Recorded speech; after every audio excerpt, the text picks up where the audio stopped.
CEO Billionaire was engaged, but on a business trip he fell for his assistant and everything changed. The rain hammered against the floor-to-ceiling windows of the 42nd floor, but inside the pristine executive suite of Castellanos Global in Manhattan, silence reigned supreme. Leonardo Castellanos adjusted his platinum cufflinks for the third time in 10 minutes, a nervous habit he'd never quite managed to shake despite 20 years of commanding boardrooms. At 42, he was the embodiment of American corporate success, 6'2" with an athletic build, maintained through disciplined early morning workouts, steel-gray eyes that could freeze a negotiation with a single glance, and dark hair perfectly styled even after 16-hour days. His Italian suits were tailored to perfection, his presence commanding every room he entered. But today, something felt different. "Mr. Castellanos." The voice belonged to his longtime secretary, Margaret, who rarely showed emotion. Today, however, concern crept into her typically professional tone. "There's been a situation." Leonardo's jaw tightened imperceptibly. In his world, situations meant millions in potential losses or diplomatic disasters that could tank stock prices. "What kind of situation, Margaret?" "It's about your trip to Barcelona tomorrow, the Renewable Energy Conference." Margaret clutched her tablet like a shield. "Ms. Valeria, she's been hospitalized." His fiancée, the stunning Spanish businesswoman and influencer who was supposed to accompany him to Spain, where their engagement would be announced to the European press. Valeria Montoro, beautiful, ambitious, and the perfect complement to his empire. On paper. Hospitalized, what happened? "Food poisoning from that new sushi place in Soho. She's stable, but her publicist says she'll be bedridden for at least a week." Margaret paused. "Sir, the Barcelona meetings are crucial. The European investors are expecting both of you. The announcement about the merger with Montoro Industries." Leonardo rubbed his temples. This conference wasn't just business. It was the foundation of everything he'd built his future around. A strategic alliance disguised as a love story, carefully orchestrated for maximum impact. "We'll have to postpone." "Actually, sir," Margaret interrupted gently, "I took the liberty of reviewing your options. Your new personal assistant could accompany you. She's been briefed on all your international protocols and—" "My new assistant?" Leonardo frowned. In 3 months, he'd barely noticed the woman beyond her impeccable efficiency. "Margaret, this isn't a simple business trip. The optics alone—" "Sir, with respect, Ms. Bennett is exceptionally qualified. She has a master's in international business from Columbia, speaks 3 languages fluently, and has managed more complex logistics in her first quarter here than most assistants handle in years."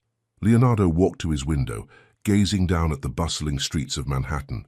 Somewhere in this concrete jungle was a woman he'd hired, but never really seen, Amara Bennett. He remembered her interview vaguely, a poised woman with an elegant way of speaking, impressive credentials, and eyes that seemed to see right through corporate facades. "What do you know about her background?" "Single, 30 years old, graduated top of her class, worked for smaller firms before coming to us, raised in Brooklyn by her mother after her father passed when she was 12. Margaret consulted her notes. "She's different from your usual staff, sir. More direct. Less willing to simply agree with everything you say." That caught his attention. In his world of yes men and carefully calculated responses, someone who challenged him was either dangerous or refreshing. He couldn't decide which. "Send her up." 20 minutes later, Amara Bennett knocked twice on his door, not the tentative tap of someone seeking permission, but the confident announcement of someone who belonged. "Come in." She entered with the kind of presence that didn't demand attention, but simply commanded it. Amara was stunning in an understated way that made Valeria's carefully curated beauty seem almost artificial in comparison. Her rich, dark skin had a natural glow, and her hair was styled in elegant natural curls that framed her face perfectly. She wore a well-tailored navy blazer that emphasized her curves without being inappropriate, and when she moved, it was with the grace of someone completely comfortable in her own skin. But it was her eyes, deep brown with flecks of gold, that stopped him cold. They held intelligence, warmth, and something else he couldn't quite identify. Experience, perhaps, or wisdom earned through struggle. "Mr. Castellanos," she said, her voice carrying just a hint of Brooklyn in its warm tones. "Margaret mentioned you needed to discuss the Barcelona trip. Ms. Bennet." He gestured to the chair across from his desk, noting how she sat with perfect posture, but without the rigid formality most employees displayed in his presence. "Are you prepared to travel internationally on short notice?" "I've been packed since Margaret called 30 minutes ago." A small smile played at the corners of her mouth. "I assume Ms. Montoro's absence creates some complications beyond simple logistics." Direct. Margaret hadn't been lying. Most people danced around his personal life with elaborate euphemisms. Amara simply acknowledged the reality. "The European press will have questions. Investors will wonder about the stability of our partnership with Montoro Industries. This conference was meant to be a debut of sorts. For your engagement announcement." It wasn't a question. "Yes." Amara leaned back slightly, studying him with those perceptive eyes. "Mr. Castellanos, I can manage logistics, handle press inquiries, and ensure your meetings run smoothly. But I won't pretend to be something I'm not, and I won't ask you to pretend either. If you need an actress, you need someone else. If you need a professional who can help you navigate this situation with integrity, then I'm your person." For the first time in months, Leonardo felt something shift inside his chest. Not attraction, he wouldn't allow that, but recognition. Here was someone who understood the difference between playing a role and being authentic. "The flight leaves at 6 a.m. Can you be ready?" "I'll be at the airport at 4:30. She stood gracefully. "Is there anything specific I should know about your preferences for international travel?" "Just be yourself, Miss Bennet. It seems that might be exactly what this trip needs." As she reached the door, she paused and turned back. "Mr. Castellanos, for what it's worth, any man who needs to announce his happiness to investors probably isn't as happy as he thinks he is." The door closed behind her with a soft click, leaving Leonardo staring at the space where she'd been standing. In 12 hours, he'd be on a plane to Barcelona with a woman who'd just spoken more truth to him in 10 minutes than his fiancée had in 6 months. What the hell had he just agreed to? The private jet hummed quietly at 37,000 feet, crossing the Atlantic under a canopy of stars that seemed close enough to touch. Leonardo had expected awkwardness. He'd prepared for small talk, professional distance, and the kind of carefully maintained boundaries that defined his relationship with every employee.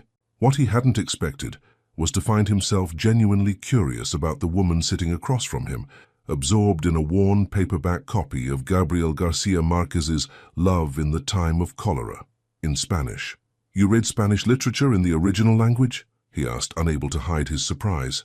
Amara glanced up, her reading glasses perched on her nose, making her look younger and somehow more approachable. "My grandmother was Dominican. She insisted I learn properly, not just business Spanish, but the language of poets and dreamers." She smiled softly. "She used to say that if you only know how to negotiate contracts in a language, you don't really know it at all. And what does Garcia Marquez tell you that the English translation doesn't? That love isn't always beautiful or convenient. Sometimes it's messy and inconvenient, and completely wrong for everyone involved." She closed the book, keeping her finger as a bookmark. "But it's still real." The weight of her words settled between them like a challenge. Leonardo loosened his tie, something he never did during business hours, but 30,000 feet above the ocean felt like neutral territory. "Is that why you've never married?" The question slipped out before he could stop himself. "I'm sorry, that was inappropriate." "No, it wasn't." Amara removed her glasses, folding them carefully. "I've never married because I've never met a man who could love me without trying to change me. My last relationship ended because he thought my ambitions were too much for a woman. Apparently, wanting to build something meaningful instead of just being arm candy made me difficult. His loss? Maybe. Or maybe I'm just selective about who gets to know the real me." She studied his face in the dim cabin lighting. "What about you, Mr. Castellanos? Are you marrying for love or strategy?" The directness of her question should have offended him, should have reminded him of boundaries and professional distance. Instead, it felt like relief, someone finally asking what everyone was thinking. 6 months ago, I would have said both. Valeria is compatible with my lifestyle. She understands the demands of business, the need for public appearances, the reality of our social circle. That's not an answer. Leonardo stood, moving to the small bar area of the cabin. Would you like some wine? This Barolo is exceptional. Are you changing the subject because the answer makes you uncomfortable, or because you don't know what the answer is? He poured 2 glasses of wine, his hands steadier than his thoughts. When he returned to his seat, Amara was watching him with those perceptive eyes that seemed to see past every defense he'd carefully constructed. When I proposed to Valeria, it felt logical, smart, the right move for both our careers, our families, our futures. He took a sip of wine, buying time. But logic isn't the same thing as love, is it? No, it isn't. Her voice was gentle, without judgment. But admitting that takes courage. Does it? Or does it just make me a coward who's been lying to himself? Maybe both. Amara smiled, and something in that smile made his chest tighten. The question is, what are you going to do with that revelation? Before he could answer, the plane hit turbulence. Not dangerous, but enough to make the cabin lights flicker and send Leonardo's wine splashing across his shirt. He cursed softly, reaching for napkins. Here, let me... Amara was already moving, dabbing at the stain with efficient, gentle movements. She smelled like vanilla and something floral, jasmine maybe, and when she looked up from his shirt, her face was inches from his. For a moment, time seemed suspended. Her hand was still pressed against his chest, his heart beating rapidly beneath her palm. Her lips were slightly parted, her breathing shallow. The professional distance they'd maintained crumbled in the space of a heartbeat. "Amara," he whispered, his voice rougher than intended. She stepped back quickly, but not before he saw something flicker in her eyes. Awareness, attraction, and something that looked dangerously like longing. "I should let you change." Her voice was steadier than her hands, which trembled slightly as she returned to her seat.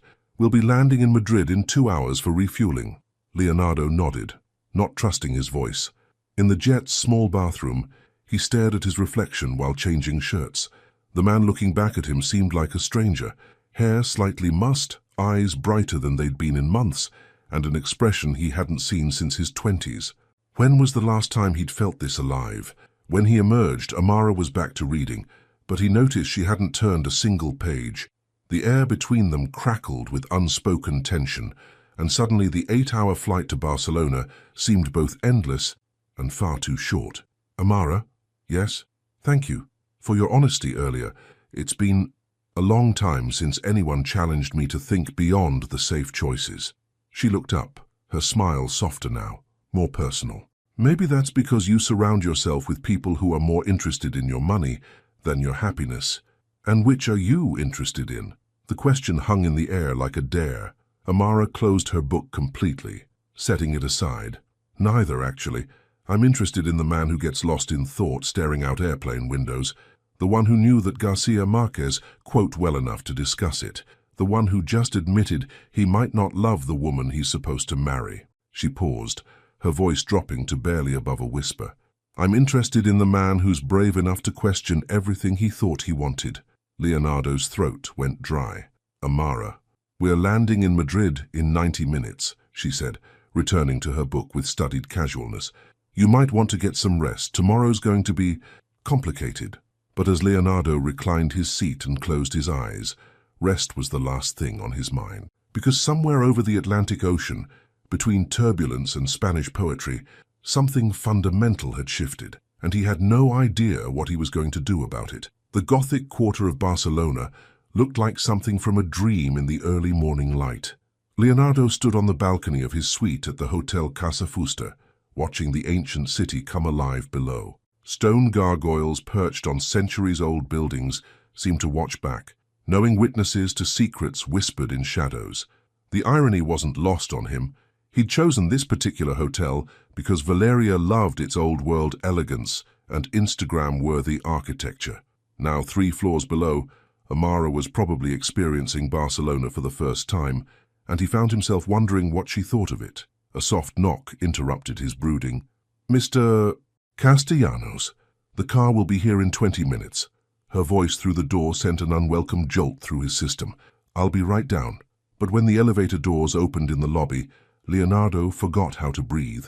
Amara stood near the concierge desk, wearing a sleek black business dress that hugged her curves in all the right places, her natural curls styled in an elegant updo that showcased the graceful line of her neck. She'd added just enough makeup to enhance her natural beauty without hiding it, and when she turned toward him, her professional smile faltered for just a moment, long enough for him to see the same awareness that had been torturing him since their conversation on the plane. "Good morning," she said, her voice carefully neutral. "I've confirmed your breakfast meeting with the Renewable Energy Consortium. They're expecting us at 9:30. Us? I assumed you'd want me to take notes and handle any logistical questions." She tilted her head slightly. "Unless you'd prefer I wait in the hotel?" "No, you're right. I'll need you there."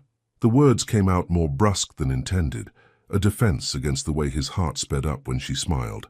The ride through Barcelona's winding streets was an exercise in controlled tension. Amara sat across from him in the back of the Mercedes, reviewing his schedule on her tablet, occasionally pointing out landmarks with the enthusiasm of someone who appreciated beauty when she saw it. "The Sagrada Familia is incredible," she murmured, craning her neck to catch a glimpse of Gaudí's masterpiece through the tinted windows. "I read that it's been under construction for over a century and still isn't finished." "Some things are worth taking time to perfect," Leonardo found himself saying, "or some things are so ambitious that they require patience most people don't have." Her eyes met his briefly before returning to her tablet. "The question is whether the end result justifies the wait." Everything she said seemed to carry double meaning, leaving him analyzing her words long after she'd moved on to discussing his 2 o'clock meeting with German investors. The breakfast meeting at the exclusive Ola Example Hotel went better than expected. Amara sat quietly at his right, taking notes with practiced efficiency, but Leonardo found himself acutely aware of her presence. When she leaned forward to pour coffee, the subtle scent of her perfume made him lose his train of thought mid-sentence. When she asked an insightful question about carbon credit trading, the consortium members looked impressed, and Leonardo felt an unexpected surge of pride. "Your assistant is remarkably well informed," commented Henrik Larsson, the Swedish wind energy magnate, during a brief break. "Most executives bring decorative companions to these international meetings. You brought a strategist." "Ms. Bennett is exceptional," Leonardo replied, meaning every word. After the meeting, they walked through the cobblestone streets toward their next appointment. The morning was warming, and Barcelona pulsed with the energy of a city comfortable with its own magnificence. "You handled that beautifully," Leonardo told her, as they paused at a small plaza where a street musician played classical guitar. "Thank you. Though I noticed you seemed distracted during the discussion about offshore wind farms." Heat crept up his neck. "I was thinking about implementation challenges." Amara stopped walking and turned to face him fully. "Leonardo." The sound of his first name on her lips stopped him cold. Not Mr. Castellanos, not sir. Just his name, spoken like a question and a confession all at once. "We need to address what's happening here," she said quietly, her professional mask slipping. "Because I can't do my job effectively if I'm constantly wondering what you're thinking when you look at me like that." "Like what?" "Like I'm something you want, but know you can't have." Her honesty was devastating in its simplicity. "Like I'm a temptation you're trying to resist." The guitar music swirled around them.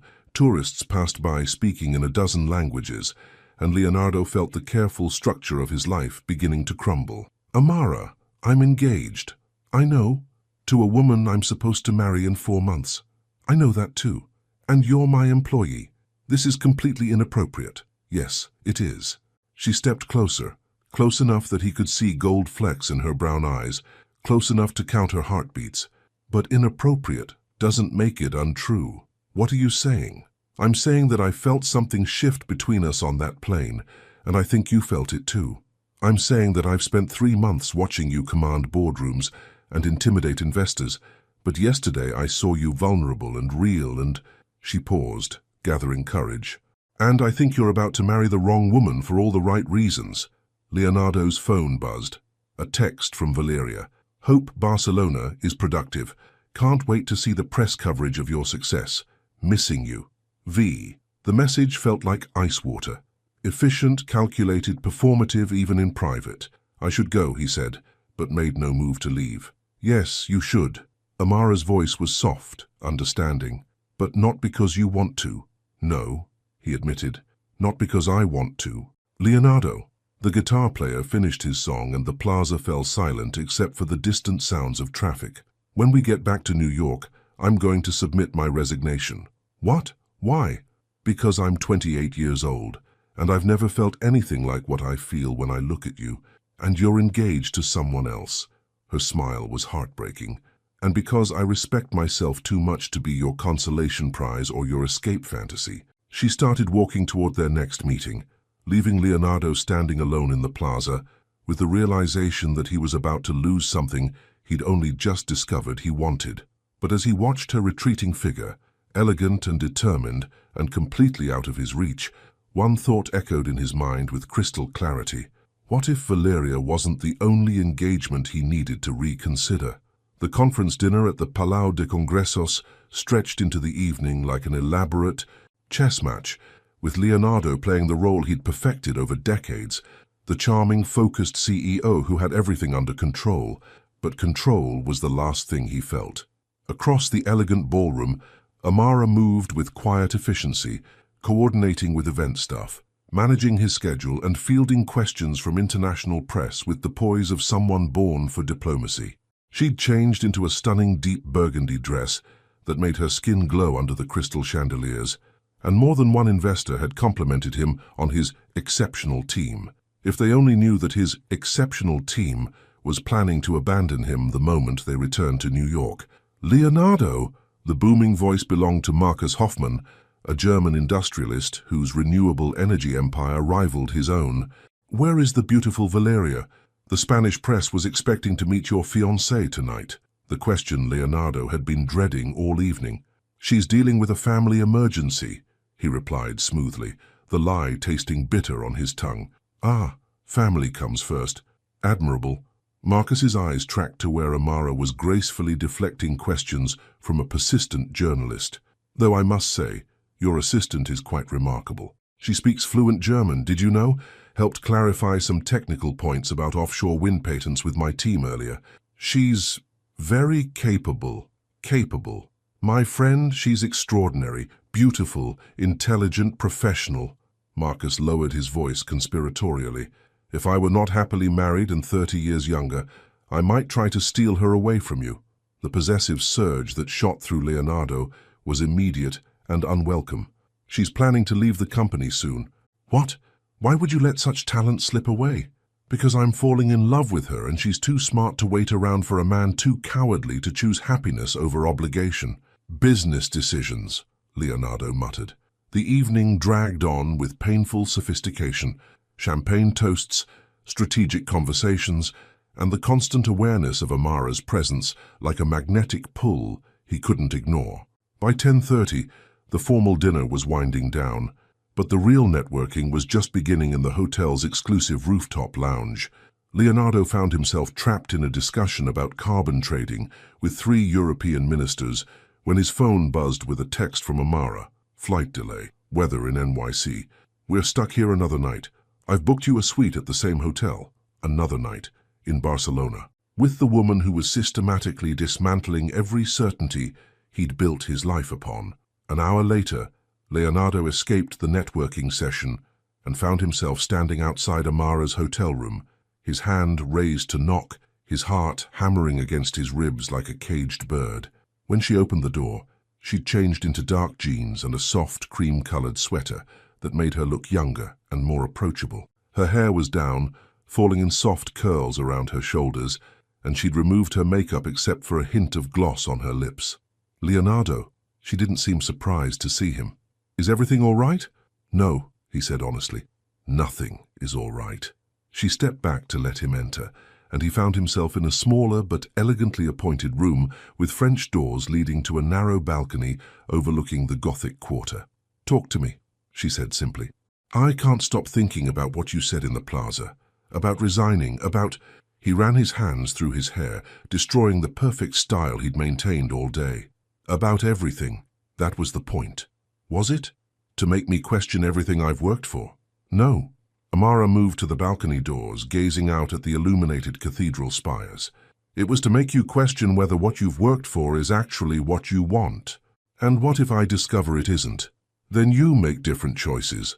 Leonardo joined her at the balcony, the night air cool against his skin.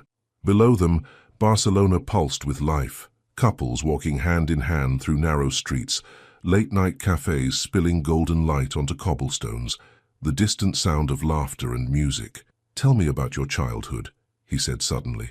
Amara glanced at him in surprise. "That's random. Humor me. I want to understand who you are when you're not being my perfect assistant." A small smile played at her lips. "Okay, I grew up in Bed-Stuy, Brooklyn. Small apartment, big dreams. My mom worked 2 jobs to keep us afloat after Dad died, cleaning offices at night, working at a daycare during the day. I learned early that nothing gets handed to you. Is that why you're so driven?" "Partly, but mostly because I watched my mother sacrifice everything for me, and I wanted to make sure it mattered." Her voice softened. "She used to tell me that the most dangerous thing a woman could do was make herself small for a man's comfort, that if someone couldn't handle my ambition, my intelligence, my dreams, then they weren't worthy of my love." Smart woman. The smartest.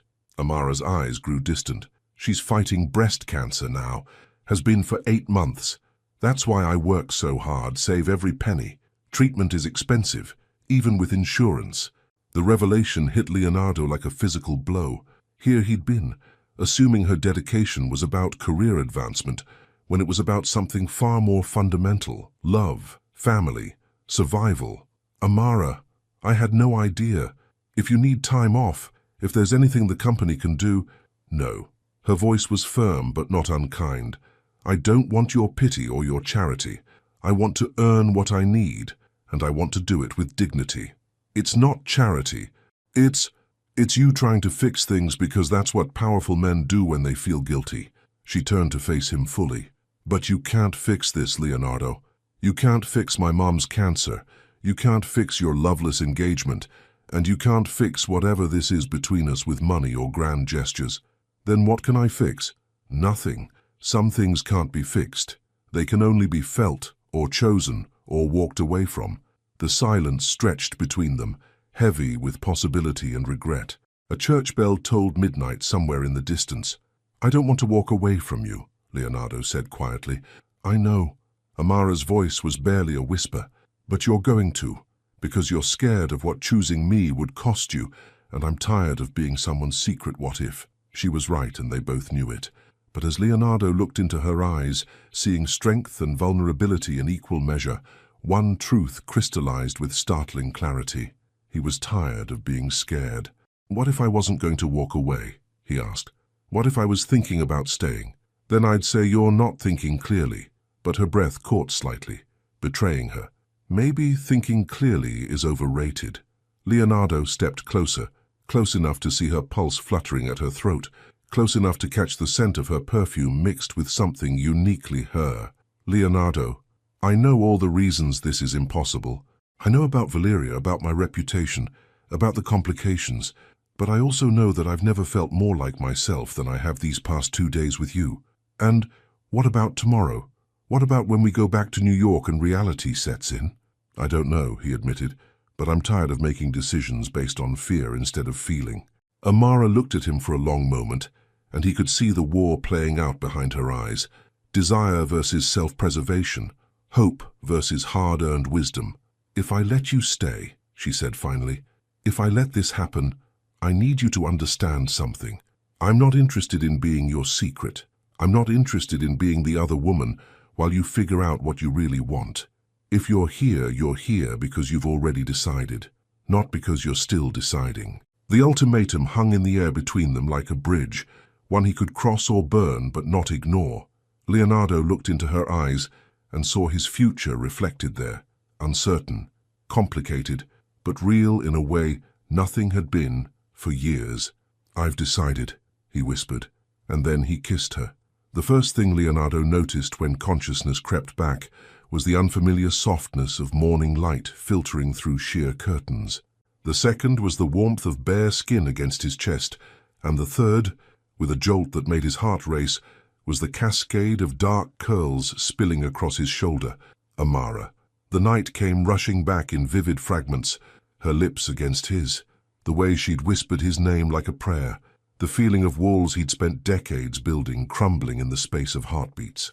They'd made love with the desperate intensity of people who knew they were crossing a line they could never uncross, and afterward she'd fallen asleep in his arms, while Barcelona hummed its ancient lullabies outside her window. Now, in the gentle light of dawn, reality began to settle like lead in his stomach. His phone buzzed on the nightstand. 3 missed calls from Valeria, 7 text messages, 2 voicemails from his publicist about the Barcelona conference coverage, and 1 message that made his blood run cold. From Valeria, feeling better, flying to Barcelona this afternoon to surprise you. Can't wait to see the press coverage of our power couple debut. See you soon, mi amor. Shit, he breathed, careful not to wake Amara. But she was already stirring, her dark eyes opening slowly before focusing on his face. For a moment her expression was soft, vulnerable, the look of a woman waking up beside someone she cared about. Then awareness crept in, and Leonardo watched her retreat behind the professional mask he'd come to recognize as her armor. "Good morning," she said quietly, pulling the sheet up to cover herself. "Amara, don't." She sat up, avoiding his eyes. "Don't make this more complicated than it already is with morning after speeches about how this was a mistake. It wasn't a mistake, wasn't it?" She turned to face him, and he was struck again by her beauty. Natural, unguarded, real in a way that made his chest ache. "You're engaged, Leonardo, to a woman who's probably planning your wedding while you're in bed with your assistant." The word assistant stung, reducing what they'd shared to something tawdry and cliched. "You're not just my assistant." "No? Then what am I?" Leonardo opened his mouth to answer and found himself speechless. What was she? The woman he was falling in love with? The person who made him question everything he thought he wanted? The most dangerous temptation of his carefully controlled life? "I don't know," he admitted. Amara's laugh was bitter. "At least you're honest." She rose from the bed with fluid grace, wrapping herself in a hotel robe, and Leonardo found himself memorizing every detail, the curve of her shoulders, the elegant line of her neck, the way she moved like water, even in moments of pain. "We should talk about what happens now," he said. "What happens now is that we go back to New York, and I submit my resignation as planned. What happened between us, it was beautiful, but it doesn't change anything. It changes everything." "For who? For you?" Amara turned from the window where she'd been watching the morning come alive over the Gothic Quarter. "Because, from where I'm standing, you're still engaged to Valeria Montoro. You're still the CEO who can't afford a scandal. And I'm still the woman who won't be anyone's secret." His phone buzzed again. Another message from Valeria. "Just landed in Madrid, taking the train to Barcelona. Should be there by 2 p.m. Can't wait to celebrate your success together." Leonardo stared at the screen, feeling the walls of his old life closing in around him like a trap. "She's coming here," he said numbly. "Valeria, she's on her way to Barcelona." Amara went very still. "When?" "This afternoon." The silence that followed was deafening. Outside, church bells began their morning call, and somewhere in the distance, Leonardo could hear the sound of life continuing, people going to work, children laughing, the world spinning on as if his entire universe hadn't shifted on its axis. "Well," Amara said finally, her voice carefully controlled, "I guess that settles things." "Amara, please what? Please wait while you figure out how to juggle a fiancé and a mistress? Please be understanding while you decide whether your reputation is worth more than whatever this is between us?" The harshness in her voice was a defense mechanism, and Leonardo recognized it because he'd built his own career on similar walls. But recognizing it didn't make it hurt any less. "It's not like that."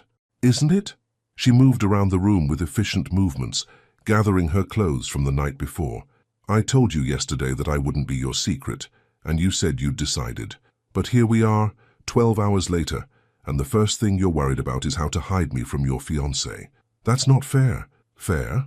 Amara stopped, her professional facade cracking to reveal the hurt underneath. "Fair would have been you ending your engagement before you kissed me. Fair would have been you choosing me instead of choosing to complicate my life." Leonardo stood, reaching for his clothes, feeling exposed in more ways than one. "I can end the engagement. I can call Valeria right now. And tell her what? That you slept with your assistant while she was sick in a New York hospital." Amara shook her head. "That's not how this works, Leonardo. You don't get to blow up her life to make yourself feel better about your choices." "Then what do you want me to do?" I want you to handle your situation with integrity. Break up with Valeria because you don't love her, not because you slept with me. Handle it privately, cleanly, and with respect for the woman who trusted you enough to say yes when you proposed. The wisdom in her words was devastating, because it was absolutely right. Valeria deserved better than a man who'd checked out of their relationship emotionally months ago. She deserved better than a public humiliation, or a relationship that had become a business transaction disguised as love. And us? He asked quietly. There is no us. Not until you figure out who you are when you're not engaged to someone else. Amara was fully dressed now, her hair smoothed back into a professional style, her mask firmly in place. I meant what I said about resigning. When we get back to New York, I'm done. Don't do this. Don't punish us both because I'm handling this badly. I'm not punishing anyone. I'm protecting myself. She moved toward the door, then paused. Leonardo, what we shared was real. Don't cheapen it by making it about anything other than two people connecting in a way that surprised them both. But don't make it about more than it can be right now either. After she left, Leonardo stood alone in the rumpled hotel room, surrounded by the ghost of her perfume and the weight of choices that felt impossible to make cleanly. His phone rang. Valeria's name flashed on the screen. Hello, mi amor, she purred when he answered. I'm so excited to see you. I've already spoken to 3 journalists about doing features on our relationship. This Barcelona trip is going to be perfect for our image. Our image. Not our relationship, not our love. Their image. Leonardo closed his eyes and realized that Amara was right about something else. He'd been living a lie for so long that he'd almost forgotten what truth felt like. It was time to remember. The Hotel Casa Fusta's lobby buzzed with the kind of controlled chaos that accompanied high-profile arrivals. Photographers lingered near the entrance. Hotel staff whispered in rapid Spanish, and Leonardo stood near the marble reception desk, feeling like an actor who'd forgotten his lines. Valeria Montoro swept through the revolving doors at exactly 2:17 p.m., like a force of nature wrapped in designer silk. Tall, blonde, and devastatingly beautiful in the way that graced magazine covers, she moved with the calculated grace of someone who knew every camera angle was an opportunity. Her recovery from food poisoning seemed complete, if it had ever been more than a convenient excuse to avoid a trip she'd deemed not worth her time, until the press possibilities became clear. Leonardo! Her voice carried across the lobby, turning heads and causing phones to discreetly point in their direction. She rushed toward him with arms outstretched, her smile perfect for the cameras she knew were watching. He caught her in what looked like an embrace, but felt like a performance, breathing in her familiar perfume, expensive, sophisticated, and somehow artificial after the natural sweetness of jasmine he'd woken up to that morning. Valeria, you look... He searched for words that wouldn't be lies. You look completely recovered.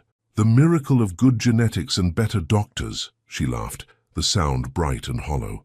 I couldn't stay away once I realized how important this Barcelona conference was for our future. The Spanish press has been calling all morning. Everyone wants to interview the power couple reshaping renewable energy. Our future. The words felt foreign on his tongue as he kissed her cheek for the benefit of watching eyes. Mr. Castellanos? The voice belonged to Amara, who approached with professional composure that gave no hint of the intimacy they'd shared hours earlier.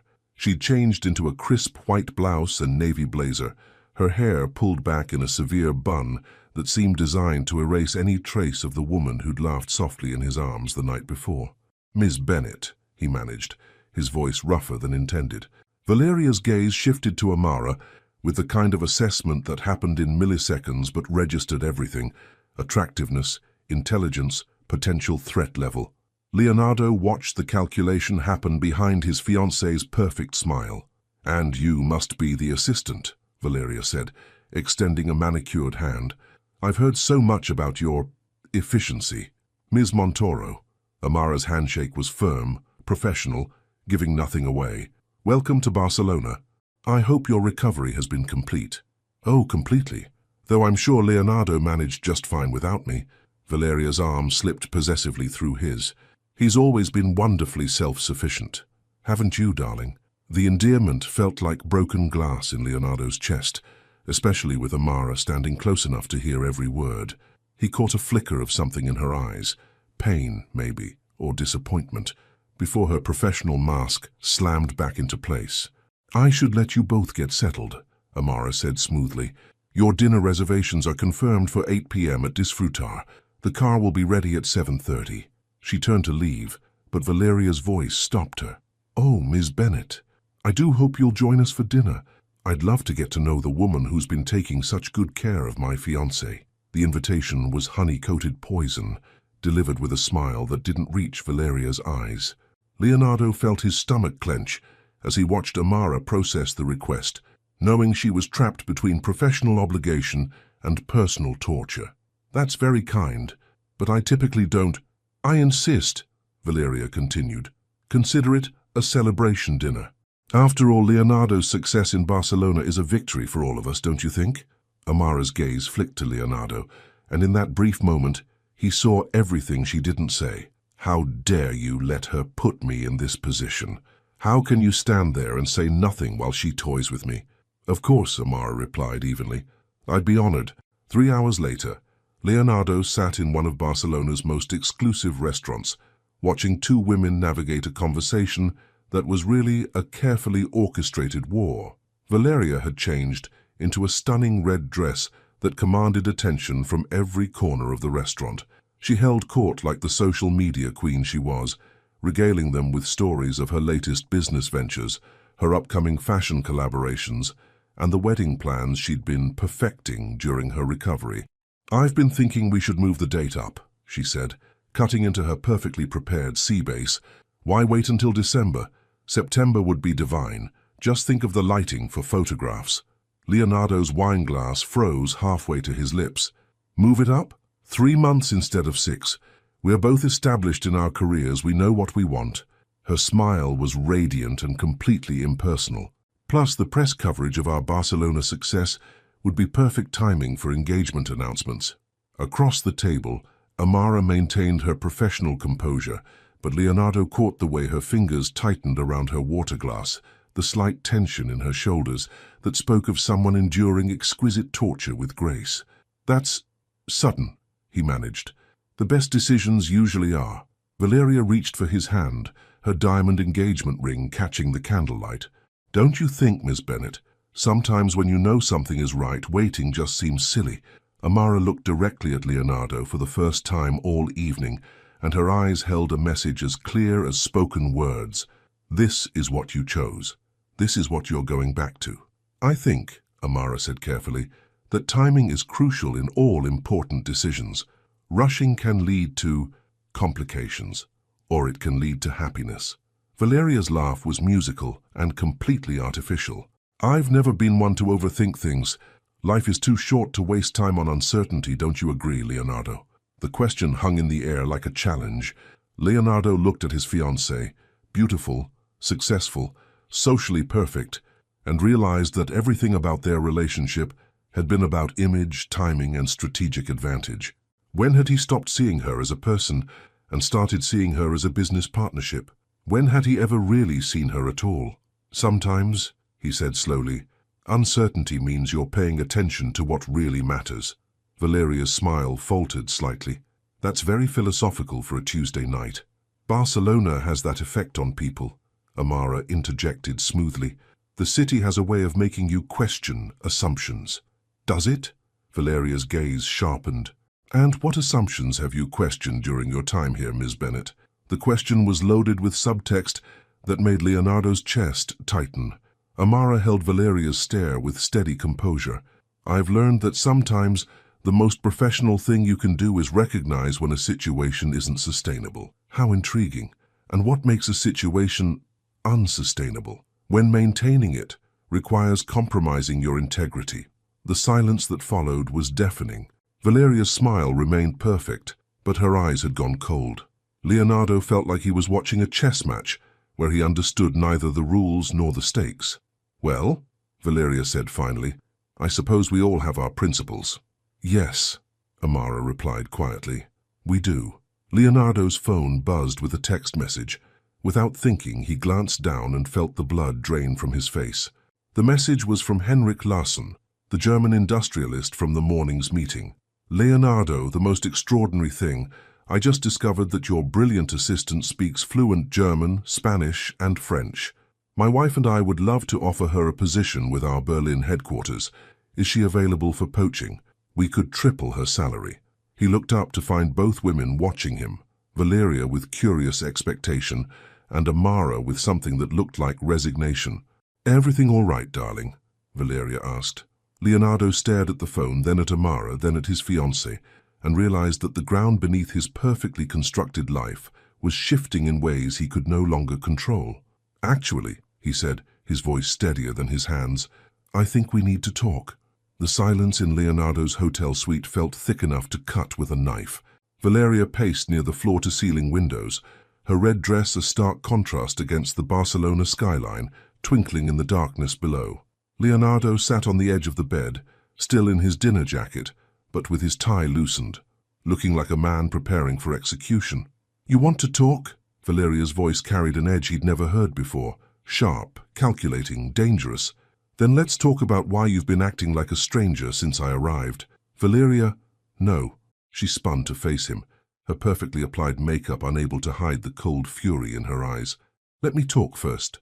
I flew here to surprise the man I'm supposed to marry in 3 months, and instead I find this. Whatever this is." "What do you mean?" "Don't insult my intelligence, Leonardo." Valeria moved closer, her heels clicking against the marble floor with military precision.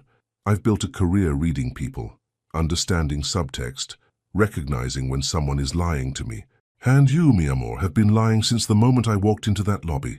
Leonardo's throat felt dry as desert sand. "I haven't lied to you, haven't you?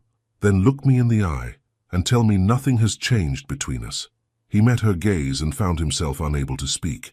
The truth sat in his chest like a stone, too heavy to lift, too honest to voice. Valeria's laugh was bitter. "That's what I thought. Val, listen." "No, you listen." Her voice dropped to a whisper that somehow felt more threatening than shouting. "I know about your assistant." The words hit Leonardo like a physical blow. "What? Did you really think you could hide it? The way you look at her? The way she looks at you when she thinks no one is watching?" Valeria pulled out her phone, swiping through photos. "I have very good sources, Leonardo. Very thorough sources." She turned the screen toward him, and Leonardo's heart stopped. There, in crystal-clear resolution, was a photograph of him and Amara on the plaza yesterday, standing close, intimate, his hand reaching toward her face in what had been a moment of pure connection. "Where did you get this? Does it matter? The point is, it exists, along with several others." Valeria's smile was sharp as a blade. "The question is, what are we going to do about it?" "Valeria, I can explain." "Can you? Can you explain why you're emotionally cheating on me with your employee? Can you explain why I had to find out about it from a private investigator instead of from my own fiancé?" "A private investigator?" Leonardo stood, his shock genuine. "You had me followed?" "I had you protected." Valeria's voice remained cool, controlled. "My publicist suggested it after your first day here. The Spanish press can be creative with their stories. We needed to make sure there were no surprises that could damage our brand. Our brand, not our relationship. Their brand." "Jesus, Valeria, do you hear yourself? I hear a woman protecting her investment." She slipped the phone back into her purse, her movements calculated and precise. "And make no mistake, Leonardo, this engagement is an investment, for both of us." "Is that all it's ever been to you?" For the first time since arriving in Barcelona, Valeria's perfect composure cracked slightly. "Don't you dare make me the villain here. You're the one who proposed to me. You're the one who said you wanted a partner who understood your world, your ambitions, your need for someone who could match your success. I thought I did want that. And now you want what? To throw away everything we've built for a few nights with your secretary? She's not just..." Leonardo caught himself, but not quickly enough. "Not just what? Not just a secretary? Not just an employee?" Valeria's eyes glittered with something between fury and triumph. "Then what is she, Leonardo? What is she that I'm not?" The question hung in the air like a challenge, and Leonardo found himself face to face with a truth he'd been avoiding for months. Valeria had never been the woman he loved. She'd been the woman he thought he should love, the one who fit perfectly into the life he'd built, who complemented his success without challenging his soul. Amara was everything Valeria wasn't, real, unpredictable, unimpressed by his wealth and power. She saw him, not his portfolio. She challenged him, not his bank account. "She's honest," he said quietly. Valeria recoiled as if he'd slapped her. "Honest? And I'm not. When was the last time you told me how you really felt about anything? When was the last time we talked about something that mattered instead of image management and strategic opportunities? That's not fair, isn't it?" Leonardo sat back down heavily. "Val, when did we stop being people who cared about each other and become a business merger disguised as a love story? The moment you decided to fall in love with your assistant." The accusation hit its target, and Leonardo couldn't deny it. He was falling in love with Amara, had fallen, if he was honest with himself. "So what now?" he asked. "Where does this leave us?" Valeria walked to her purse, pulling out a tablet and setting it on the bed between them. "This is where it leaves us." Leonardo looked down at the screen and felt his world tilt on its axis. It was a contract, detailed, legal, and devastating in its implications. "What is this?" "A settlement agreement, drawn up by my lawyers this afternoon." Valeria's voice was pure business now, all pretense of emotion stripped away. "You break our engagement, you pay me $25 million for damages to my reputation, lost business opportunities, and emotional distress. You can't be serious." "I'm completely serious. You think I didn't protect myself when I agreed to marry one of the richest men in America? You think I didn't consider the possibility that you might decide to trade me in for a younger model? It's not like that, isn't it?" Valeria sat across from him, her posture perfect even in her fury. "She's younger, she's beautiful, she's exotic enough to be interesting, but not threatening to your social circle. She's the perfect midlife crisis, Leonardo. Don't talk about her like that. Like what? Like she's a gold digger who saw an opportunity and took it? She's nothing like that." Leonardo's voice rose for the first time. "She's brilliant and strong, and she doesn't give a damn about my money. She was planning to quit before any of this happened." "Was she? How convenient." Valeria's smile was cold. "And now that she's slept with the boss, is she still planning to leave?" The question struck home because Leonardo didn't know the answer. After this morning, after the pain in Amara's eyes during dinner, after the way she'd looked at him like he was someone she was disappointed in, he had no idea what she was planning. "I don't know," he admitted. "Well, here's what I know." Valeria stood, smoothing her dress with practiced movements. "You have two choices. You can marry me as planned, we can make this work as the partnership it was always meant to be, and I'll forget about your little Barcelona adventure. Or you can chase after your assistant, pay me $25 million, and deal with the media storm that will follow when I tell the world exactly why our fairy tale engagement ended." Leonardo stared at the contract, his mind reeling. "You'd really do that? Destroy me publicly?" "I'd destroy the fantasy, Leonardo. The image of you as the perfect romantic hero. But destroy you?" She shrugged. "You're rich enough to survive a scandal. Your company is strong enough to weather some bad press. The question is she strong enough to survive being labeled as the homewrecker who broke up America's most admired power couple?" The threat hung in the air like poison. Leonardo looked at Valeria, really looked at her, and realized he was seeing her clearly for the first time. Beautiful, intelligent, ruthless, and completely without the warmth he'd somehow convinced himself she possessed. "I need time to think." "You have until tomorrow morning." Valeria moved toward the door, then paused. "Leonardo, for what it's worth, I did care about you. In my way. But I care about myself more, I always have." After she left, Leonardo sat alone in the silent suite, staring at the contract that would either buy his freedom or destroy the woman he was falling in love with. His phone buzzed. A text from Amara. "Accepting the Berlin position. Flight leaves Thursday morning. Thank you for the opportunity to see Barcelona." Leonardo stared at the message until the letters blurred, finally understanding that some choices weren't about what you wanted. They were about what you could live with, and he was about to find out which kind of man he really was. Leonardo hadn't slept. At 5:47 a.m., he stood on his hotel balcony, watching Barcelona wake up beneath a sky painted in shades of rose and gold. The Gothic quarter stretched out below him like a maze of ancient secrets, and somewhere in that labyrinth was the woman who turned his carefully ordered world upside down, the woman who was planning to disappear from his life in less than 36 hours. His phone showed 17 missed calls from his lawyers in New York. Valeria had wasted no time sending them the settlement contract, and now his legal team was in full crisis mode, trying to find loopholes in an agreement that appeared airtight. $25 million, his reputation, Amara's future. The mathematics of love, it turned out, were brutal. A soft knock at his door interrupted his brooding. "Come in.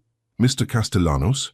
Amara's voice was carefully professional, but Leonardo could hear the exhaustion underneath. She entered carrying a tablet and a stack of documents, dressed in a charcoal blazer that somehow managed to make her look both untouchable and heartbreakingly beautiful. "You're up early," he observed. "I wanted to finish transferring your files before—" she gestured vaguely, "before things get complicated.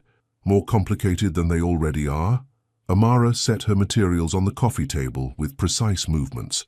"I assume Ms. Montoro told you about my conversation with Henrik Larsson." She mentioned it. Leonardo studied her face, searching for any hint of what she was feeling. "Is that really what you want? Berlin? What I want stopped being relevant the moment you decided to stay engaged."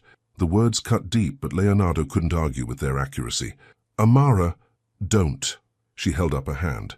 "Please, don't make this harder than it already is. I'm trying to leave with whatever dignity I have left. What if I told you I was thinking about ending the engagement?" Amara's composure cracked slightly. "Are you?" Leonardo moved closer, close enough to see the faint circles under her eyes that suggested her night had been as sleepless as his. "What if I was willing to pay whatever price necessary to be with you? Then I'd say you haven't thought through what that price might be." Her voice was soft, but firm. "Leonardo, I know about the contract." "You know?" His blood went cold. "How? Hotel walls are thinner than you think, and Valeria's voice carries when she's angry." Amara sat heavily on the sofa, suddenly looking older than her 30 years. $25 million. Public scandal. Media destruction of the woman who stole America's most eligible bachelor. "I don't care about the money, but I care about the rest of it." Amara looked directly at him, her dark eyes filled with pain and resolve. "I care about my mother, who's already fighting the battle of her life without having to see her daughter's face plastered across tabloids as a homewrecker. I care about my career, my reputation, my ability to build something meaningful with my life that isn't defined by being someone's mistress." "You wouldn't be my mistress. You'd be, what? Your girlfriend? Your partner? The woman everyone whispers about at business functions?" Amara shook her head. "I won't live in the shadow of your past choices, Leonardo. I won't be the consolation prize you chose after your perfect engagement fell apart. That's not what you are, isn't it? Because from where I'm sitting it feels exactly like that." Leonardo sat beside her on the sofa, careful to maintain distance but close enough to see the tears she was fighting not to shed. "What if we could start over? What if we could find a way to build something without all this baggage?" "How? Your face is on magazine covers with her. Your engagement was announced in the Wall Street Journal. You can't just pretend the last 6 months didn't happen." "I could try, and I could let you." Amara's voice was barely above a whisper. "I could let you blow up your life for me, pay millions of dollars to escape a relationship you should never have entered, and then spend the rest of our time together wondering if you resent me for what it cost you. I would never. You might. Maybe not today, maybe not next year, but someday when the bills come due, literal or metaphorical, you might look at me and wonder if I was worth it." The honesty of her words was devastating, because Leonardo couldn't guarantee she was wrong. He wanted to believe he would never regret choosing her, but how could he promise something he'd never tested? "So what are you saying? That we give up? That we pretend this never happened?" "I'm saying that maybe loving someone means protecting them from the wreckage of your past mistakes." Amara stood, moving to the window where golden morning light painted her skin like honey. "I'm saying that Berlin might be the kindest choice for both of us." "That's kind." Leonardo felt something snap inside his chest. "Kind for who? For you hiding in another country? For me marrying a woman I don't love? For Valeria getting exactly what she wants? For everyone who won't get destroyed by the scandal that follows if you choose me? And what about what we want? What about what we feel for each other?" Amara turned from the window, and Leonardo saw his own heartbreak reflected in her eyes. "Sometimes what we want and what we can have are different things." "That's bullshit." Leonardo stood, his careful composure finally cracking. That's the kind of thing people say when they're too scared to fight for what matters. Scared? Amara's voice rose for the first time. You think I'm scared? I'm terrified, Leonardo. I'm terrified of loving you so much that I'd let you destroy yourself trying to be with me. I'm terrified of becoming the reason you lose everything you've worked for. I'm terrified of waking up in 5 years and realizing that we built our love on the ruins of other people's lives. So you'd rather run away? I'd rather leave while I can still remember this as something beautiful instead of something that became ugly. The silence that followed felt final, like the closing of a door that might never open again. Leonardo looked at the woman who'd changed everything for him in the space of 3 days and realized that loving someone sometimes meant accepting their choice, even when it tore your heart apart. When does your flight leave? He asked quietly. Tomorrow morning, 9:15. Will you? He cleared his throat. Will you let me drive you to the airport? Leonardo, please, just let me do that much. Amara studied his face for a long moment, and he saw the exact moment she made her decision. Okay, but just to the airport, not goodbye. Not goodbye, he agreed, though they both knew that's exactly what it would be. After she left, Leonardo sat alone in his suite with Valeria's contract spread across the coffee table like a death sentence. $25 million to buy his freedom. $25 million to choose love over logic, desire over duty. He picked up his phone and dialed his lawyer in New York. Morrison, it's Leonardo. I need you to do something for me. Sir, about this contract, we're still reviewing the terms, but I don't want you to review it. I want you to pay it. The silence on the other end of the line stretched long enough that Leonardo wondered if the call had dropped. Sir, did you say pay it? Every penny. Whatever it takes to end this engagement cleanly and legally. I want it done today. Mr. Castellanos, that's $25 million. I know what it is. I also know what it buys me. Leonardo hung up and walked back to the balcony, watching Barcelona come alive beneath him. Somewhere in the city, Amara was probably packing, probably wondering if she'd made the right choice. In 18 hours, he'd find out if he had.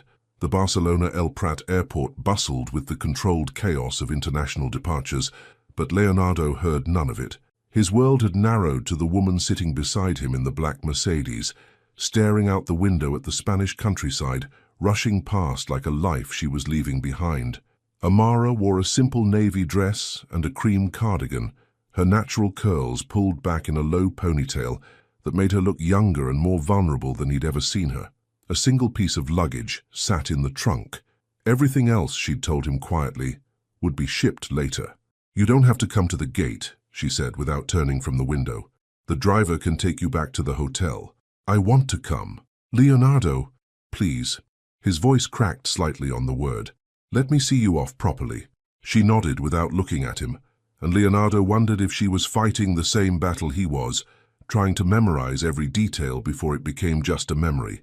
His phone had been buzzing all morning, Valeria's lawyers confirming the settlement transfer, his own legal team expressing bewilderment at his decision, Henrik Larsson calling to congratulate him on letting that exceptional woman accept our offer. Each notification felt like another nail in the coffin of what might have been. The worst had been the message from his publicist.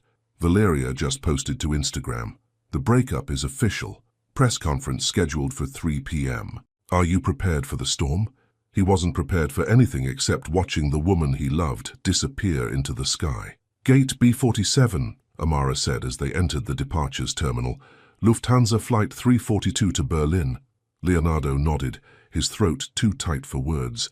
Around them, travelers rushed past with the urgency of people who knew where they belonged. He envied them their certainty.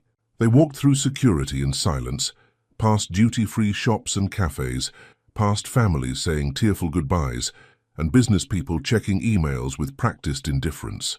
When they reached her gate, Leonardo realized he wasn't ready for this moment. Might never be ready for. Boarding begins in 30 minutes, Amara observed, checking her phone. Amara. Leonardo turned to face her fully, drinking in every detail. The way her eyes held flecks of gold in the airport lighting, the soft curve of her mouth, the elegant line of her neck. I need you to know something. Don't. Please don't make this harder. I paid it. The words came out in a rush. The settlement, $25 million. I paid it this morning. Amara's face went completely still. You did what? I ended the engagement. Valeria got her money, I got my freedom, and in about 2 hours the press is going to know that Leonardo Castellanos is no longer engaged to be married. Leonardo, she sat down heavily in one of the uncomfortable airport chairs. Why would you do that?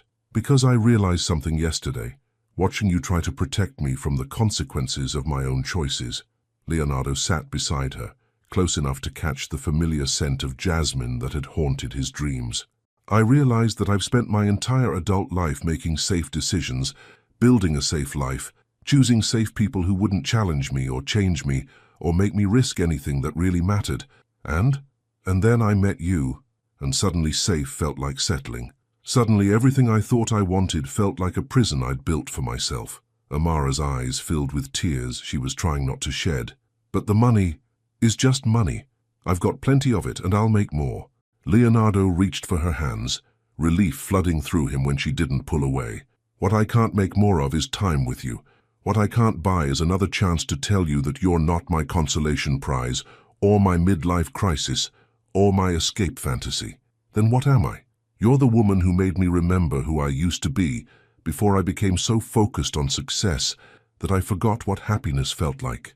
You're the woman who sees me. Not my portfolio, not my influence, not my perfectly managed image, just me, Leonardo. Her voice was barely a whisper. I know you're scared about what comes next. I'm scared too. Terrified, actually. But I'd rather be terrified with you than safe without you.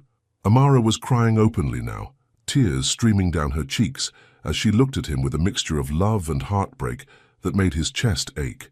The Berlin job, she began, is an incredible opportunity with people who recognize your worth. If that's what you want, if that's the future that makes you happy, then I'll support your decision.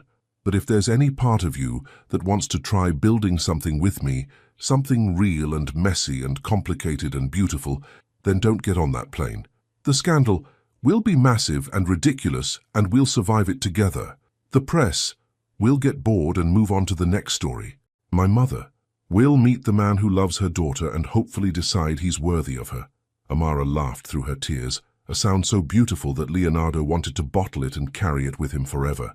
You really paid $25 million to end your engagement? Best money I ever spent. You're completely insane, probably, but I'm insane about you. Over the airport intercom, a voice announced in Spanish, English, and German, Lufthansa Flight 342 to Berlin now boarding at Gate B47. Please have your boarding passes ready. Amara looked toward the gate, then back at Leonardo, then at the boarding pass, trembling in her hands. If I stay, she said slowly, if I don't get on that plane, what happens then? Then we figure it out together. One day at a time, one choice at a time, one challenge at a time. No guarantees? No guarantees except that I'll choose you every day for as long as you'll let me. Final boarding call for Lufthansa Flight 342 to Berlin. All passengers should be on board at this time. Amara stood, her boarding pass still clutched in her hand, and Leonardo felt his heart suspend its beating.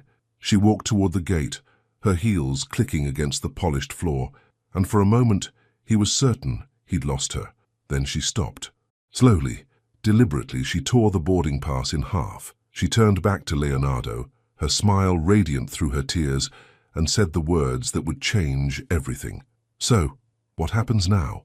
Leonardo rose from his chair, crossed the small distance between them, and kissed her with all the desperate relief of a man who'd just been granted a second chance at happiness.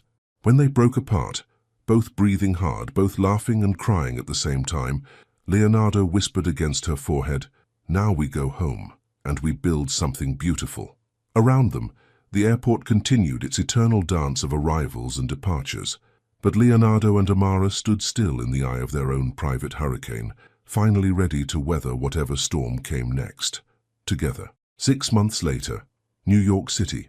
The morning sun streamed through the floor-to-ceiling windows of Leonardo's penthouse, painting golden rectangles across the hardwood floors where Amara sat cross-legged, papers spread around her like flower petals. The renewable energy project in Costa Rica is ahead of schedule, she reported without looking up from her laptop.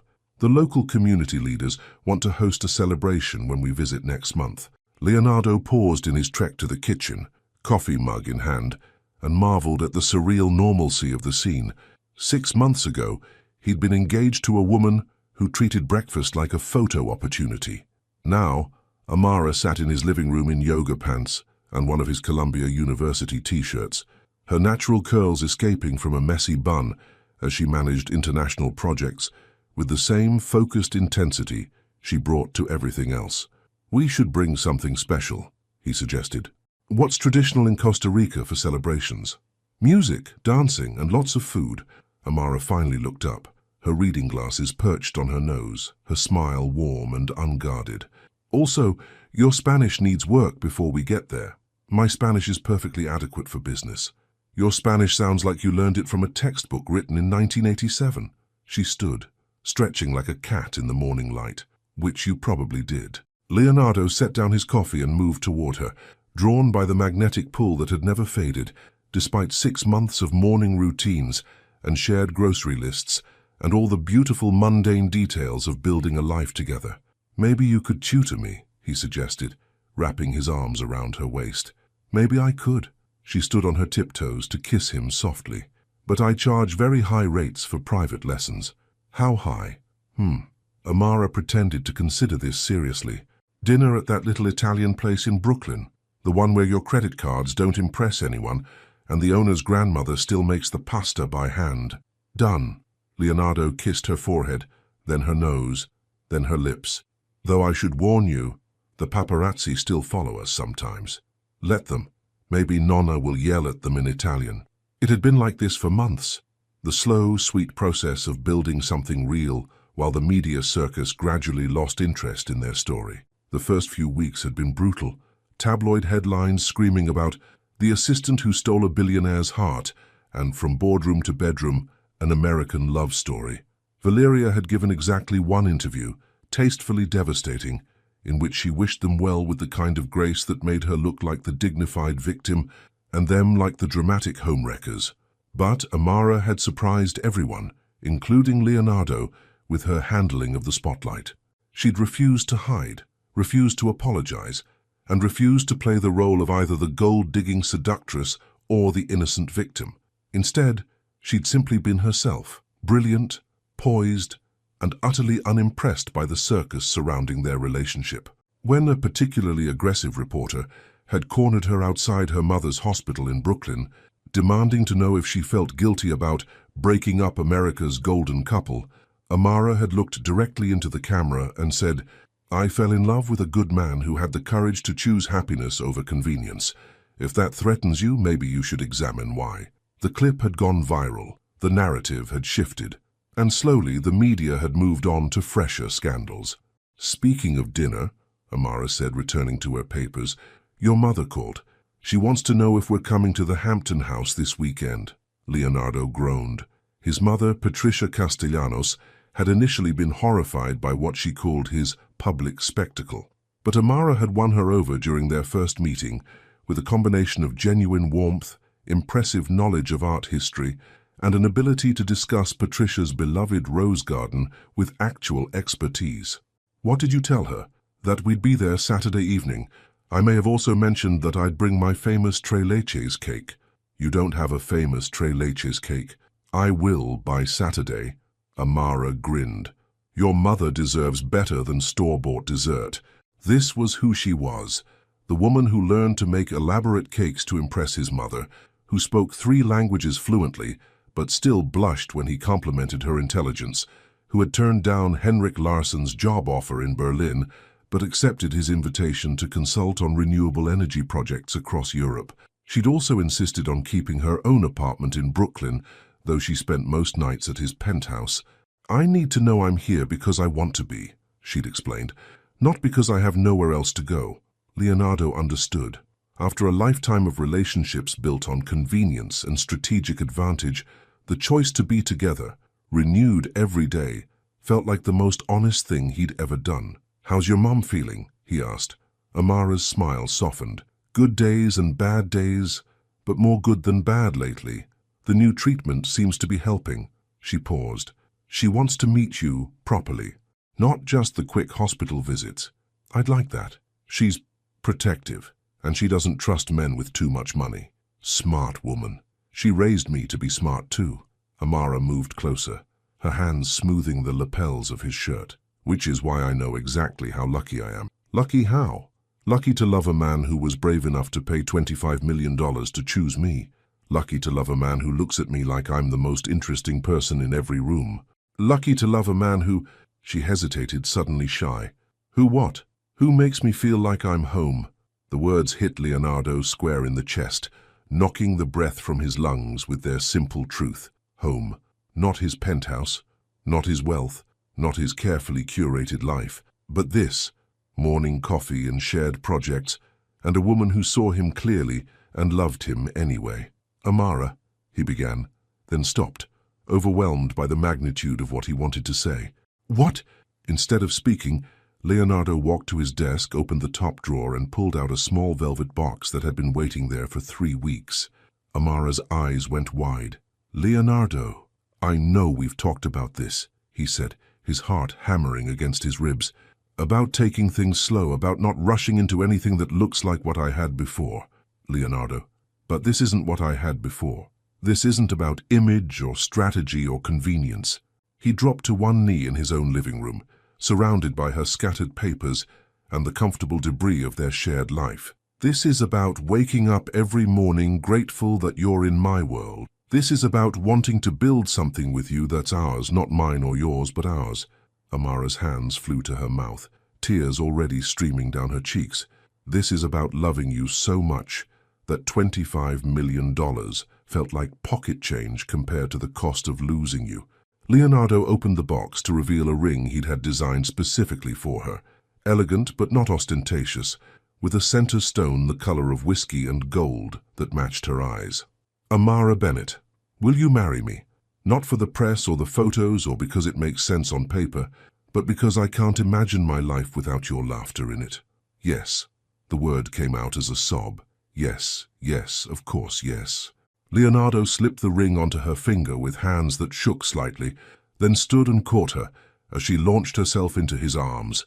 They spun around the sun-drenched living room, both laughing and crying, both dizzy with the simple miracle of being chosen and choosing in return. I love you, Amara whispered against his neck. I love you so much it terrifies me. Good, Leonardo whispered back. Being terrified means we're doing something that matters. Later, much later, they lay tangled together on the sofa, Amara's engagement ring catching the afternoon light as she traced patterns on Leonardo's chest. So what happens now? She asked, echoing her question from the Barcelona airport. Now we plan a wedding that's actually about us instead of everyone else. Small, intimate. Your mother will hate that. My mother will survive. What matters is what we want. Amara lifted her head to look at him, her expression serious. What I want is to marry you in front of the people who love us for who we actually are. What I want is to promise you forever, in a way that feels real, not performed. What else do you want? I want to keep working on projects that matter. I want to travel with you and build things together and maybe, she blushed, maybe someday have a family that knows what real love looks like. All of that sounds perfect. Even the family part. That's still theoretical. Especially the family part. Leonardo kissed the top of her head. I want to give our kids what I never had. Parents who chose each other every day, not just on their wedding day. As the sun began to set over Manhattan, painting their living room in shades of amber and rose, Leonardo held the woman he loved and marveled at the strange mathematics of the heart. He'd started this journey engaged to the wrong woman for all the right reasons, and ended it engaged to the right woman despite every possible complication. The press would have questions.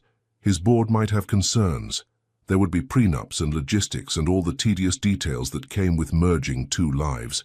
But none of that mattered compared to the weight of Amara's engagement ring on her finger and the promise it represented, not just of marriage but of choosing love over fear, authenticity over image, and each other over everything else the world might offer.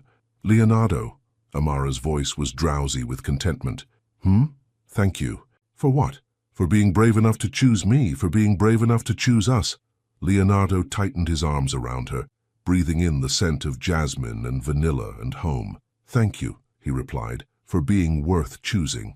Outside, New York City hummed its eternal song of ambition and possibility. Inside, two people who'd found their way to each other, despite every obstacle, held each other close and dreamed of all the beautiful tomorrows still to come. 2 years later, Tuscany, Italy, September. The vineyard stretched out like a patchwork quilt across the rolling hills, heavy with grapes ready for harvest and drenched in the golden light that only Italy seemed capable of producing.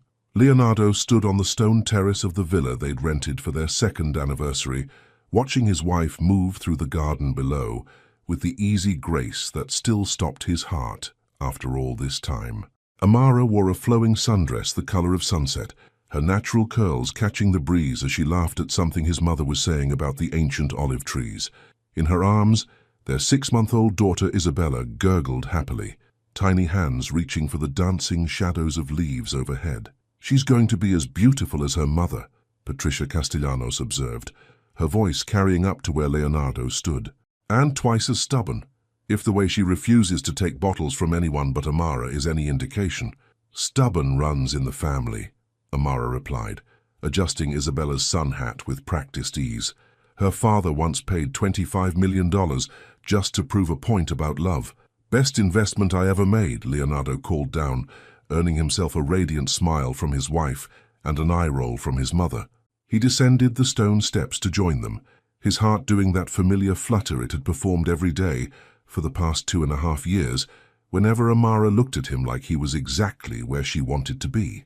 "How was your call with the Costa Rica team?" she asked, settling Isabella into his arms with the fluid choreography of parents who'd learned to pass their child between them like a precious secret. "The solar project is exceeding all projections. They want to expand into 3 neighboring communities." Leonardo kissed his daughter's forehead, breathing in that intoxicating baby scent that had made him understand, finally, what people meant when they talked about love changing everything. "Alejandro says to tell you that your engineering recommendations were, and I quote, brillante beyond belief. My Spanish is rubbing off on you, among other things." Amara blushed, even after 2 years of marriage, and Leonardo felt that familiar surge of tenderness for the woman who could command international business meetings in 3 languages, but still got shy when he flirted with her in front of his mother. "I should check on dinner," Patricia announced tactfully. "The chef promised us something special tonight." After she disappeared into the villa, Leonardo and Amara settled onto the stone bench overlooking the vineyard, Isabella content to observe the world from her father's lap, with the serious expression that reminded everyone of her mother's thoughtful nature. "Do you ever think about Barcelona?" Amara asked suddenly. "Every day." Leonardo adjusted Isabella's position, marveling at how perfectly she fit in the crook of his arm. "Do you? Sometimes I can't believe it was only 4 days that changed everything. 4 days and one very smart woman who refused to let me make the biggest mistake of my life." "You mean the woman who almost got on a plane to Berlin? The woman who was brave enough to tear up a boarding pass and trust me with her heart?" Amara leaned against his shoulder, and they sat in comfortable silence, watching the sun begin its descent toward the horizon. Isabella dozed in Leonardo's arms, her tiny fist curled around his finger, with the unconscious trust that never failed to humble him. "I got a call today too," Amara said eventually. "From Valeria." Leonardo tensed slightly. "Really? She's engaged. To a tech entrepreneur in Silicon Valley. Apparently it's a perfect strategic alliance, according to her publicist." Amara's voice held no bitterness, only a kind of bemused affection. "She wanted to congratulate us on Isabella, and to say that she hopes we're happy." "Are you happy, I mean?" Amara lifted her head to look at him, and Leonardo saw his entire world reflected in her dark eyes. Their daughter, their home, their imperfect and beautiful life together. "Leonardo Castellanos," she said solemnly, "I am so happy it scares me sometimes." "Good scared or bad scared?" "Good scared. The kind that reminds you not to take any of it for granted." Isabella stirred in Leonardo's arms, opening eyes that were already showing hints of her mother's warm brown with flecks of her father's grey. She looked between her parents with the grave attention of someone taking important notes, then gifted them with one of her rare, gummy smiles. "She knows," Amara whispered. "She knows she's loved. She should. She's got the 2 most devoted parents in Italy right now." "Just Italy? Fine. Europe." Just Europe? Leonardo kissed his wife's temple, breathing in the scent of jasmine and vanilla that had become synonymous with home.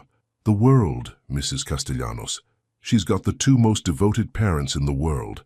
As the Italian sunset painted the sky in shades of rose and gold, Leonardo held his family close and marveled at the circuitous path that had led him here. From a sterile engagement built on strategy to a marriage built on truth. From a life carefully constructed to impress others to a life joyfully shared with the people who mattered most. His phone buzzed with the day's final business messages, but he ignored it. Tomorrow there would be conference calls and project meetings, and all the beautiful complexity of building sustainable energy solutions across 3 continents. Tonight there was only this: his wife's laughter as Isabella grabbed a handful of his shirt, his mother's voice drifting from the villa as she sang old Italian songs, and the profound contentment of a man who had learned the difference between success and happiness. "What are you thinking about?" Amara asked. "I'm thinking about how different this is from what I thought I wanted. Better or worse? Impossible to compare. It's like..." Leonardo searched for the right words. "It's like I was colorblind before and I thought I was seeing the whole spectrum, but I was only seeing shades of gray. And now? Now I see everything." Isabella chose that moment to reach for her mother, and Amara gathered their daughter into her arms with the natural grace that had captivated Leonardo from their very first meeting. Watching them together, his brilliant, beautiful wife and their perfect, impossible daughter, Leonardo felt the same overwhelming gratitude that had become his daily prayer. "Leonardo?" Amara's voice was soft, thoughtful. "Do you think we'll tell Isabella the whole story someday? About Barcelona, about Valeria, about how we almost didn't happen?" Leonardo considered this, watching his daughter's tiny fingers explore her mother's face with scientific curiosity. "I think we'll tell her that love isn't always convenient or easy or logical, that sometimes the best things in life require courage and sacrifice and the willingness to disappoint people who want you to choose safety over truth. And that her parents were brave enough to choose each other, even when it was complicated, especially when it was complicated." Amara smiled, the expression so radiant that Leonardo felt his heart skip a beat, just as it had in that Barcelona hotel lobby 2.5 years ago. "I love our story," she said simply. "Even the messy parts. Especially the messy parts. They make the beautiful parts mean more." As night fell over the Tuscan hills and the first stars appeared in the darkening sky, the Castellanos family made their way back to the villa, where Patricia was indeed preparing something special. Not just dinner, but the kind of evening that becomes a treasured memory, the kind that gets recalled decades later with wonder and gratitude. Later, much later, after Isabella had been fed and bathed and sung to sleep in her travel crib, Leonardo and Amara sat on their bedroom balcony sharing a bottle of Chianti and planning their next adventure. Costa Rica in October, Amara mused. Isabella's first passport stamp. She's going to be a world traveler before she can walk. She's going to know that love isn't limited by geography or circumstances or other people's expectations. She's going to know, Leonardo agreed, pulling his wife closer, that when you find someone worth fighting for, you fight. And when you find someone worth building with, you build. And when you find someone worth choosing every single day, you choose them, Amara finished. Every single day. They sat in comfortable silence, listening to the night sounds of the Italian countryside and the soft breathing of their daughter through the open bedroom door.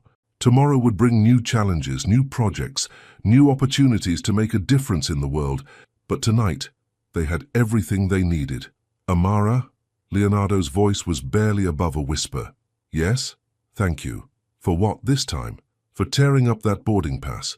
For taking a chance on us? For making me braver than I ever thought I could be?" Amara turned in his arms, her face luminous in the moonlight, and kissed him with the same passion and tenderness that had defined their love from the very beginning. "Thank you," she whispered against his lips, "for being worth the risk." In the distance, church bells chimed midnight, marking the end of another perfect day in their imperfect, beautiful, extraordinary life together. A message from the heart. Sometimes love arrives like a storm, sudden, overwhelming, changing everything in its path. Sometimes it arrives like sunrise, gradual, inevitable, illuminating what was always meant to be.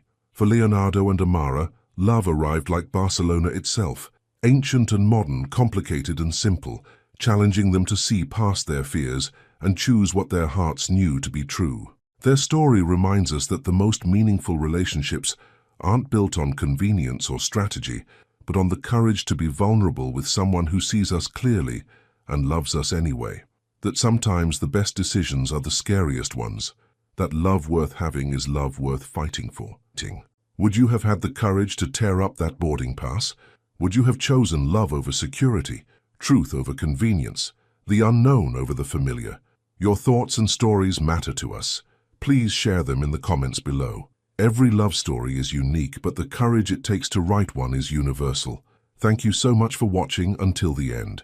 If you enjoyed this story, don't forget to subscribe to the channel, leave a like, and comment your thoughts. Your participation is very important to us. See you next time.